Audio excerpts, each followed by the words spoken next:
১৩ বছরেও শেষ হয়নি খুলনা শিপইয়ার্ড সড়কের নির্মাণ কাজ। খানাখন্দ আর বড় বড় গর্তে কাদা পানি জমে সড়কের বেহাল দশা। এতে প্রতিনিয়তই ঘটছে দুর্ঘটনা, ভোগান্তিতে পড়ছেন পথচারীরা।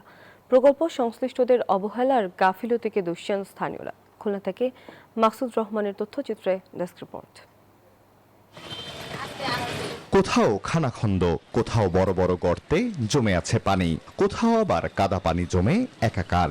সড়কের চিহ্নটুকু যেন নেই, এমনই বেহাল দশা খুলনার শিপইয়ার্ড সড়কের। ১৩ বছর ধরে এভাবেই সড়কের নির্মাণ কাজ চালিয়ে যাচ্ছে খুলনা উন্নয়ন কর্তৃপক্ষ।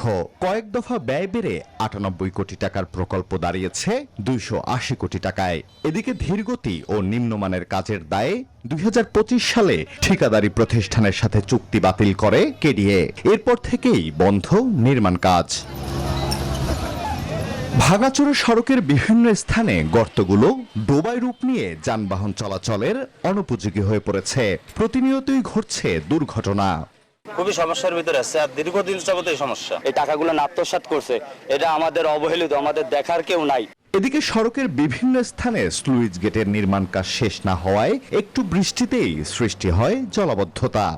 রাস্তা হয় না, আগে পানি জলাবদ্ধতা সুইচ গেটটা করবে, তাও করে না। প্রকল্প সংশ্লিষ্টদের জবাবদিহিতার পাশাপাশি তদন্ত করে ব্যবস্থা নেয়ার দাবি নাগরিক সমাজের এই প্রতিনিধির।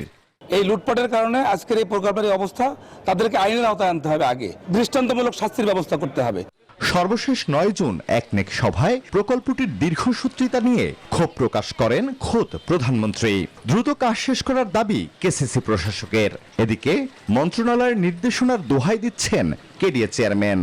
মাননীয় প্রধানমন্ত্রী ব্যাপারে পদক্ষেপ নিয়েছেন, তাদের কারণে রাস্তার কাজটা ১৩ বছরে হলো না, এবং যাদের অবহেলার কারণে হয়েছে তাদের শাস্তির ব্যবস্থা করতে বলেছে। টেকনিক্যাল মিটিং এর সিদ্ধান্ত হচ্ছে যারা দায়ী তাদের বিরুদ্ধে ব্যবস্থা নেবে এবং তাদের প্রকল্পটা শেষ করতে হবে। ২০১৩ সালে ৯৮ কোটি টাকা ব্যয়ে সড়কটি প্রশস্তকরণ প্রকল্প হাতে নেয় খুলনা উন্নয়ন কর্তৃপক্ষ। Desk report, news 24।